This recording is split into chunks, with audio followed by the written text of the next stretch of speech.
Hello everyone, welcome to another Rick's Picks. Today I'm going to be doing my review of the Flash Gordon movie figure, Ming the Merciless. So what I'm going to be doing is I'm going to take a look at him in packaging, then I'm going to take a look at the figure and his accessories, and then I'm going to give you my thoughts on him. Also, this week I'm going to be doing reviews on Flash Gordon and Volton, so check those videos out as well.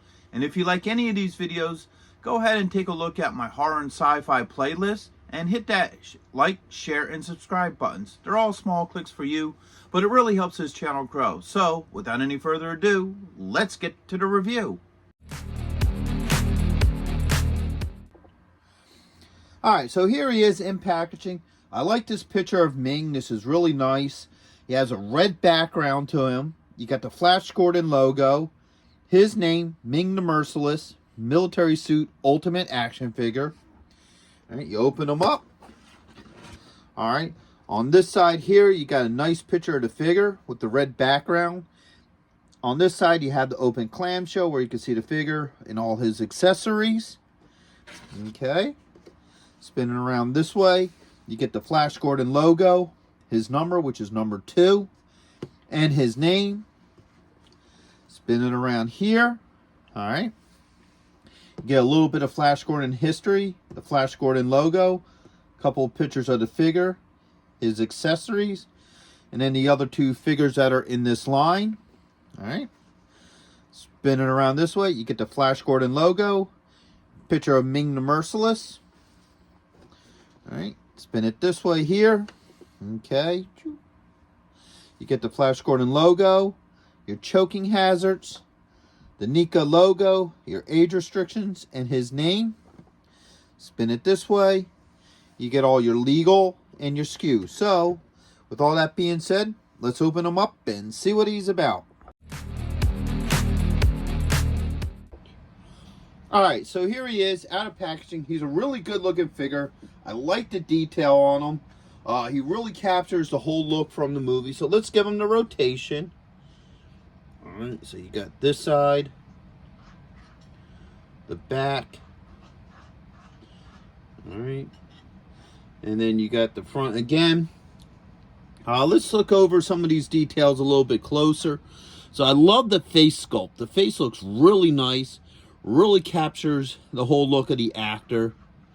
Alright, you got his helmet on here. This is when he entered Volton City, the Birdman City. He had this helmet on, so it looks really nice. I love the gold trim on his outfit and what have you. The same with his wrist guards. And, of course, he has the iconic ring on his finger. Okay.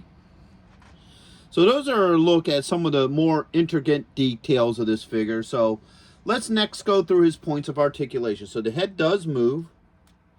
All right. You got a shoulder joint. Elbow joint, and you have a wrist joint.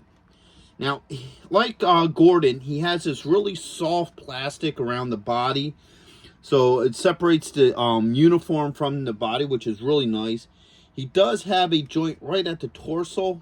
It doesn't move very much because of how the jacket and everything's set up, because as you can see here, let's bring him up close again. You can see how loose this is. It's like a nice rubber that gives them a sense of style. It even flaps here in the sides and what have you. So, you know, it looks really nice. The only problem is it kind of restricts upper body movement. But then again, the character in the movie really didn't do a whole lot of twisting and turning. So, you know, I can accept that. All right. So he does have a thigh joint and a knee joint. And he also has an ankle joint. Alright, so at this point, I think he's a pretty good looking figure. I like the overall look to him. He definitely captures the look from the movie.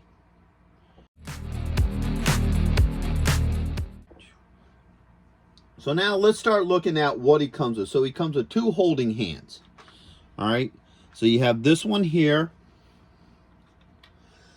And you also have this one. Now, it's interesting that the holding hand is the only hand on his left hand that doesn't have the ring. Okay? So, as you can see, there's no ring on this hand. All right, so you have this hand here, where his hand is open. You have the ring on it. And then you have this hand here, which has no ring. All right. Now he comes with two alternate heads. So he comes with this one here that has a little bit of a sneer to it. All right. And then he also has this head here, where he has a more sinister look to him. I kind of like this head the best out of all three of them. And last but not least, he comes with his sword. All right. So let's see how well some of this stuff interchange. First off, let's start with the head. Okay. All right. That head popped off really easy. Had no issues with that. All right. That head pops on easily. That's not the one I wanted. This is the one I wanted. All right. So all three heads pop on very easy. No issues with them. Okay. We have the sword now. So first, before I get into that, let's swap these hands around. Let's take this hand off and put this open hand in. All right, that swapped out really nice. I have no issues with that hand. All right, now we're going to get one of these holding hands. All right, that came off pretty easily. All right, that went on pretty well. I have no issues with that. Now back to the sword. So the fingers open up pretty easy for him. I don't have any issues with that. And the sword fits nicely in his hand. Bring it up close. No issues with the sword. And let's see how well it goes into the scabbard here. All right. So the sword slides in there really nice, very easily.